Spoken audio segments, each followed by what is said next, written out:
ఈ నెల 14 వరకు నిర్వహించే తిరంగా ర్యాలీలో పార్టీలు, మత, కుల, ప్రాంతాలకు అతీతంగా ప్రజలంతా పాల్గొనాలని బీజేపీ రాష్ట్ర అధ్యక్షుడు రామచంద్రరావు పిలుపునిచ్చారు.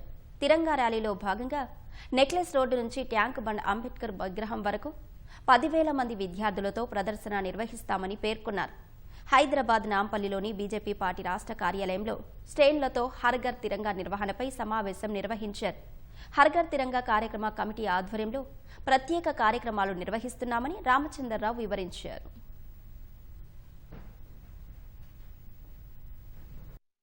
ముందు 15 ఆగస్టు ముందు అనేక కార్యక్రమాలు జరుగుతాయి. ఒకటి తిరంగా ర్యాలీ అంటే మన సైకిళ్ల మీద, మోటార్ సైకిల్ ర్యాలీ, నడుచుకుంటూ ఇది 14వ తారీఖు వరకు ఈ తిరంగా ర్యాలీ జరుగుతుంది. 40 లక్షల ఇళ్ల పైన భారతదేశం జెండా మనం ఎగిరేయాలి. 15వ తారీఖు సాయంకాలం పూట దాన్ని మళ్ళీ అది కూడా తీసేయాల్సిన అవసరం ఉంటుంది. తర్వాత 15 ఆగస్టు తారీఖు నాడు కూడా జెండా ఎగిరేసిన తర్వాత కూడా ఈ యొక్క తిరంగా ర్యాలీలు చేయాలని చెప్పేసి కూడా నిశ్చయం జరిగింది. పార్టీలకు అతీతంగా జరుగుతుంది కాబట్టి అన్ని విద్యా సంస్థలు వాళ్ళందరినీ కూడా మేము రిక్వెస్ట్ చేస్తున్నాం, ఈ తిరంగా యాత్రలో అందరూ పాల్గొనండి.